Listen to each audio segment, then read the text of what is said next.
Corruption के खिलाफ नारा लगाने वाली और दूसरों को करप्ट कहने वाली तहरीके इंसाफ पर करप्शन के इल्जामात लग रहे हैं और ये इल्जामात पार्टी के अंदर से लगाए जा रहे हैं। इससे पहले तहरीके इंसाफ की खैबर पख्तूनख्वा हुकूमत पर पार्टी के अपने लोग करप्शन के इल्जामात लगाते रहे हैं। तहरीके इंसाफ में चल क्या रहा है? जियो के प्रोग्राम आज शाहजेब खानजादा में एंकर शाहजेब खानजादा ने तफसील बयान कर दी।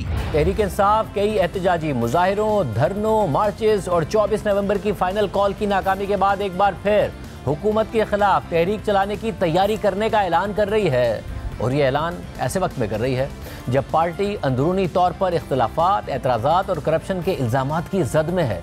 करप्शन के खिलाफ नारा लगाने वाली और दूसरों को करप्ट कहने वाली जमात पर करप्शन का इल्ज़ाम लग रहा है और सिर्फ पार्टी के बाहर से नहीं लग रहा है बल्कि पार्टी के अंदर से लग रहा है। पार्टी के बानी सरबराह Imran Khan 190 million pound corruption case में सजा काट रहे हैं और एक सूबे में जहां पार्टी की हुकूमत है वहां खुद पार्टी रहनुमाओं की तरफ से करप्शन के इल्जामात लग रहे हैं। बैड गवर्नेंस की शिकायत सामने आ रही हैं। पार्टी फंड्स में भी करप्शन का इल्जाम लग रहा है और ये इल्जाम भी खुद पार्टी से वाबस्तगी का दावा करने वाले अफराद लगा रहे हैं, ऑडिट का मुतालबा कर रहे हैं। पहले जुमे के रोज पार्टी से निकाले गए रहनुमा शेर अफजल मरवत ने हमारे प्रोग्राम में बात करते हुए सवाल उठाया कि पार्टी को मिलने वाले फंड्स का ऑडिट क्यों नहीं करवाया जाता।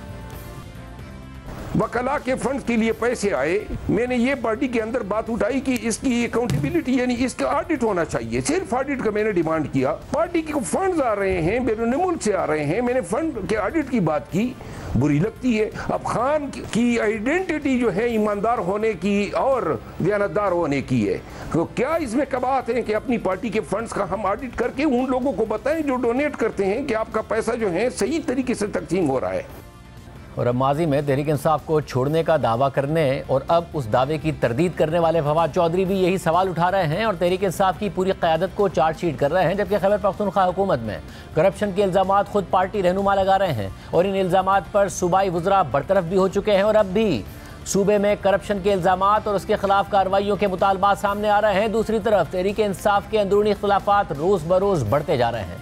तहरीक इंसाफ की खैबर पख्तूनख्वा हुकूमत पर करप्शन के इल्ज़ामात खुद तहरीक इंसाफ के अंदर से लग रहे हैं। अगस्त 2024 में खैबर पख्तूनख्वा के वजीर बराए communication and works Shakeel Khan को वजीर आला अली अमीन गंडापुर ने इमरान खान की मंजूरी से बनाई गई गुड गवर्नेंस कमेटी की रिपोर्ट पर वजारत से बरतरफ कर दिया था। इसी दौरान वजीर आला अली अमीन गंडापुर और शकील खान की व्हाट्सएप ग्रुप में शदीद तल्ख कलामी हुई थी और दोनों ने एक दूसरे पर करप्शन के इल्जामात लगाए थे। पार्टी रहनुमाओं जुनैद अकबर, अरबाब शेर अली और आतिफ खान ने शकील खान के हक में बयान दिया था, जिस पर वजीर आला अली अमीन गंडापुर ने इन तीनों रहनुमाओं से ओहदे ही वापस ले लिए थे।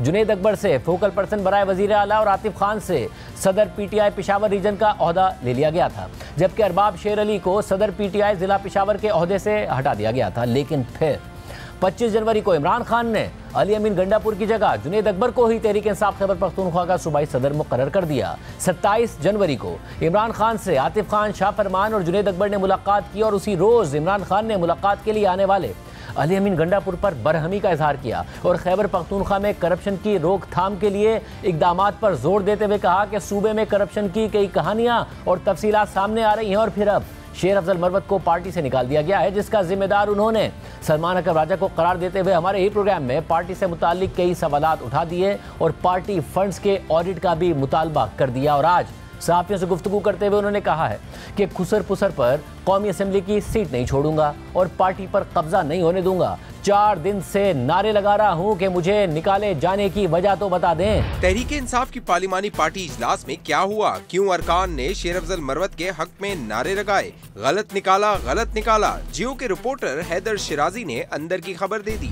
पाकिस्तान तहरीक इंसाफ की पार्लिमानी पार्टी का जो इजलास हुआ, इसमें शेर अफजल मरवत जब आज आए तो उस वक्त वहाँ पार्टी की मरकज़ी क़यादत जो कि पार्लिमानी क़यादत है वो मौजूद थी। शेर अफजल मरवत ने एक मरतबा फिर पूछा कि मुझे क्यों निकाला, तो जिस पर पार्टी अरकान ने कहका भी उस वक्त लगाया। लेकिन उसके बाद बात तो उस वक्त आगे बढ़ी जब शेर अफजल मरवत ने कहा कि पार्टी के जिस वक्त यहाँ उमर अयूब की जानिब से एक मौका पर इस्तीफ़ा दिया था चंद मामलात की बुनियाद पर, तो उसके बाद पार्लिमानी पार्टी ने उनको सपोर्ट किया था।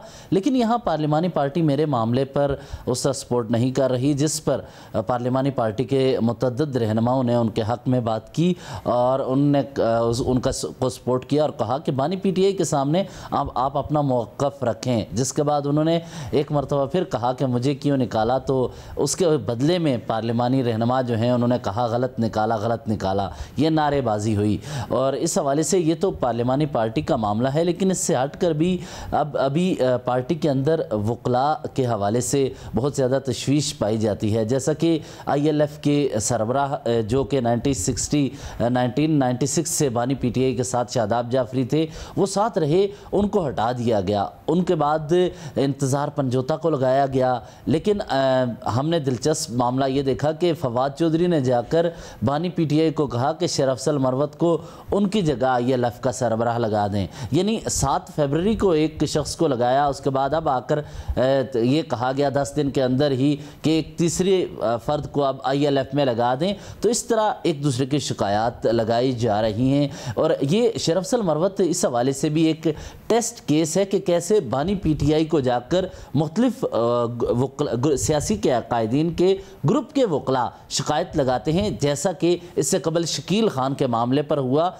बानी पीटीआई को जाकर बताया गया कि शकील खान के हवाले से कुछ करप्शन के सबूत हैं, जिसके हवाले से कमेटी बनी थी, लेकिन बाहर आकर जुनैद अकबर का नाम उस कमेटी में शामिल था, लेकिन उनसे जुनैद अकबर को हटा दिया गया। लेकिन ये जो आपने पूछा कि बनती बात नज़र आ रही है, मुझे बनती हुई नज़र नहीं आ रही। जियो के प्रोग्राम नया पाकिस्तान के एंकर शहजाद इकबाल ने इंकशाफ किया, अडियाला जेल में इमरान खान का सेल शिकायत सेल बन चुका है। तमाम पार्टी रहनुमा जाकर एक दूसरे की शिकायत लगा रहे होते हैं। शाहजेब, प्रॉब्लम तो है। पहले भी अगर आप देखें कि जब से ये इलेक्शन हुए या इससे पहले से जो मुतहरिक सूबा था या जो लोग थे इनके, वो खैबर पख्तूनख्वा के थे। पंजाब के हवाले से तो आपको पता है पहले भी बड़े प्रॉब्लम्स हैं। जितने भी इन्होंने स्ट्रीट एजिटेशन या स्ट्रीट पावर दिखाने की कोशिश की, उसमें पंजाब में तो आप निकल ही नहीं सके और मजबूरी भी थी, वहाँ पे आपकी हुकूमत नहीं है, बड़ी प्रॉब्लम्स आती हैं, जिस किस्म से रुकावटें खड़ी कर दी जाती हैं। लेकिन फिर भी आपने बेशतर मौकों पे सुना है, हमाद अजहर आके कहते हैं कि मैं लीड करूंगा, कोई और लीडर आता है कहता है हम लीड करेंगे। अभी आलिया हमजा साहब को जिम्मेदारी दी गई कि वो मोबिलाइज करेंगे, लेकिन उस तरीके से वो मोबिलाइज कर नहीं सके। तो जो इनकी स्ट्रेंथ थी जब भी इस्लामाबाद आना है, एहतजाज करना है, वो खैबर पख्तूनख्वा थी। लेकिन वहां पर भी अगर आप देखें कि पिछले कुछ अरसे से प्रॉब्लम्स ही प्रॉब्लम्स नजर आ रहे हैं, और इसीलिए कह रहे हैं कि अब अडियाला जेल का जो सेल है इमरान खान का, वो एक शिकायती कंप्लेन सेल बन चुका है। मतलब आप ये सोचें, इमरान खान के पास जब ये रहनुमा जाते होंगे तो वो क्या एक्सपेक्ट करेंगे? वो एक्सपेक्ट करेंगे कि मेरे केसेस कब खत्म हो सकते हैं, मैं यहाँ से कब निकलूंगा, हमारे जो पीटीआई के दूसरे रहनुमा है उनको कब रिहाई मिलेगी, हम दोबारा पावर में कैसे आ सकते हैं, नून लीग को कैसे कमजोर कर सकते हैं, स्टैब्लिशमेंट या नून लीग के दरमियान दूरियां कैसे बढ़ा सकते हैं। मतलब वो तो ये सोच रहे होंगे कि पार्टी इस पर बैठ के बात करे, इस पर कोई जहन साजी करे। लेकिन मसला ये है कि एक रहनुमा आता है वो दूसरे रहनुमा की कंप्लेन करता है, दूसरा आता है वो तीसरे की करता है, और यही इस वक्त चल रहा है।